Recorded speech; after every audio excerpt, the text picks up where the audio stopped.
อาการอะไรต่างเรื่องนะตัวนี้เขาลำนั้นอันนี้บาดปากกับทางตัวเขาลำหนึ่งด้วยอันนี้ได้กินว่าตัวปีกทุ่มบลีติกระตามมาเรื่องการใช้มาใช้มาหมดไทยไหมทีก็อันนี้จับชานที่เราตาเสียขับลำจังเลยทีก็ผู้ชายกล้านัดลูกก็สันติเฮียอุณการบีอาบานปาไอ้กล้องจุยนุ่มปากข้ามไหมอากงสันจะไปให้การนุ่มปากข้าไอ้นักกล้องจุยนุ่มลูกอมจักไม่ต้องอ่ะที่ขังชีอมจักไม่ต้องอ่ะตุนอันนี้เรามีไปชินอมไปบรวมกับฮันตัวหน่วยฮักกับปูนด้วยลมมาไอ้นักการ์ตูนสปอนเลยทีลูกก็อร่อยสันติตาบซ้ำมีฮันดีกาสันติตาบซ้ำลูกก็อะไรสารโคลมังชาวเห็นอุณการบีอันนี้เสียงร้อนนุ่งละอะไรชามังตายตาลูกก็อร่อยดิ้งตากตาเว้ยรอยละป้ายสินโบสุนะอร่อยปนนี้อะไรสันติเฮลูกก็อะไรชอบกุยชงด้วยดีกว่าที่กระดิ่งดิ้นนุการบีสบายปากขันตีง่ายฮัลเลงก็มาบายปูมาสนาถุยปากะฮักเสียมีพุ่นหนังเลยที่ก็ทำมันปาจังเลยกนวดนูกนวดบอมจงจางสิกนวดแล้วก็มาสนาถุยนะชิกตักเท้านูเลยสมัยไรบ้างสมัยไรบ้างที่ก็ง่ายนูเสียมีน้ำบ่ที่ง่ายนูสมัยไรบ้างสมัยไรแล้วทำได้ถ้าได้ทำได้มันก็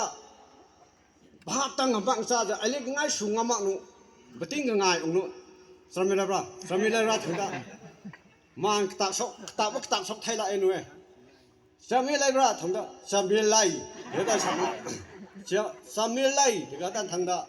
สปายปากเลยบักตักไทยมากที่ก็โลองนูเลย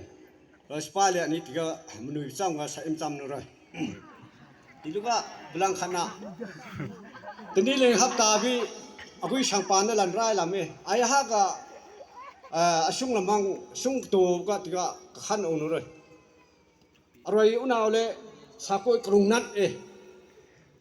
ไอ้นี่มันล่างสากุยล่างก็กล้องประชูทางนู้นเลยแต่ลูกก็ตราประชูกมาบิตราประชูก็ประชูทางนู้นเลยมันตราไก่ไทยละเลยแต่ลูกก็ไม่เข้าล่างประชูแต่เท่าไรเลยแต่ก็อาสังไม่เข้าชื่อไทยละเลยลูกก็ทางบีตราไก่ประชูก็ประชูทางละเลยมันตราอามาฮินโดก็ไก่ไทยละเลยที่ก็คนนี้ค่ะเสกราเชียรังกับประชูเท่าไรเลยลูกมันก็พาสตัวเลยที่ก็เชียนุการมีอะไรปะเนี่ยฉันพาที่ก็โกยชนอะไรบ้านจำนะโกยชนการมีอโบนเชียร์เลยอโบนกรีกน่านกกาตะเจนุไอ้ข้างเอาเลยเราโนมังงั้นถงข้าชงนาเลยนั่นนกการมีไอ้ใบนมตลาดใบนมตลาดจังนะใบตะพัดบัดเชื่ออะไรบักโนบัดตุยลันบักโนนางสิงบัดสุ่งเราคงกล่าวแล้วนับค่ายเป็นสิงอะไรก็ช็อกโนดิสิงนะไอ้น่ะวิสังปาติงไอ้น่าเก่าเลยนั่นแต่มาไอ้จามักลูกค้าเมย์เลยป้อมตรงกับเจ้าตัวเอากล่าวมักเรื่องสิงลูกค้าสุขายช่วยเลยมาน่ะสาสกนาโนติงกับพังถล่มโนไอ้ฮะสาสกนาโนติงกับไอ้ลุงนี่บิ๊กสวะทั้งนั้นเลยไอ้ที่ได้ฮะกับเราสลังปราหลวงดวงตาเนี่ยเลยมาละสาพันถล่มเดียวสักการลังพันถล่มเดียวเอาของกล่าวบิ่งกับหลวงดวงตาเราฮะกับสอบค่ายองค์ตุ้มดิ้งกับเราสลังที่กับตรัมงะที่ลูกก็ฮะเป็นพลังขาดเลยที่ลูกก็กลางชาบิไปเลยอันนี้เสียงนัดบรันนุการเลยของครัวป้าสาวสวนก็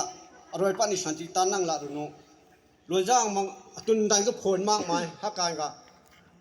เจขับนี่นู่นเจขับพี่โน่ให้ลวยจ้างนำทำท่าบ้าดีกว่า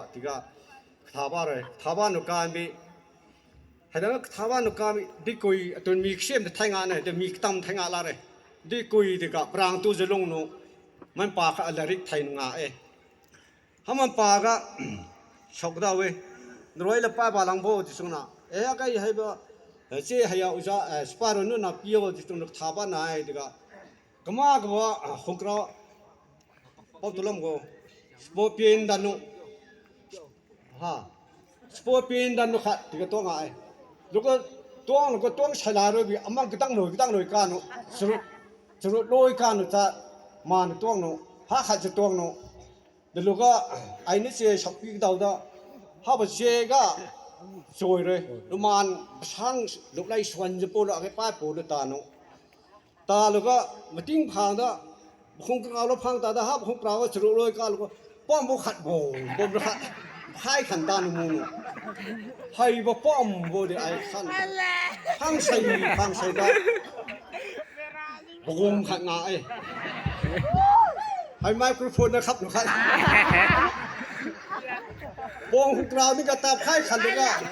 เสียวงานูชินน่ะตัวบินสุริคุโลกลาตามก็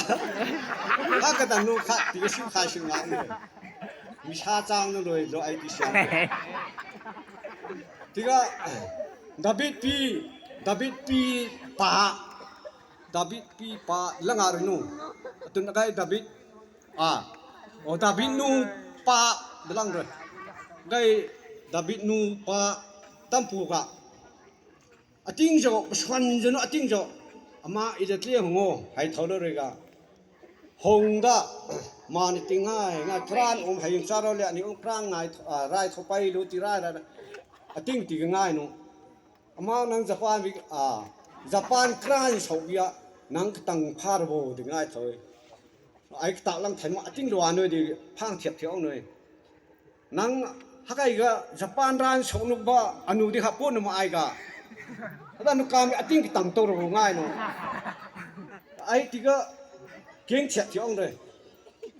ฮักไอ้ญี่ปุ่นร้านชาวเบียไอ้เลี้ยงลูลังทำไมเลี้ยงลูคนที่นุการเบียก็ยันเดินบางทะลุมันสมตาจ้าพุ่นเลี้ยงลูริมดิบ่ลูริมพุ่นงาเลยฮักไอ้ก็ไอ้ตั้งตัวรามเลยนะฮักไอ้ตั้งตัวเราถึงง่ายเลี้ยงนี่ละง่ายเลยชาวไปปู่ไอ้ฮักไอ้อันนี้ดิ้งเสียเดียวอันนี้ดิ้งปูนอันนู้นที่ฮับปูนอ่างจ้าเจอดีเด้อเดี๋ยวลูกก็เชียร์นู่เลี้ยงทุ่มละง่ายนู่เลี้ยงทุ่มละง่ายครับนุการเบียไอ้ชุ่มเสียกันเลยใครดิ้งไอ้สาขาได้มาอุจจาระเลยดิไอ้โอ้ฮักไอ้ก็ไอ้ตั้งตัวจุยกับตัวนู้นเลยตั้งบลันตัวนู้นเลย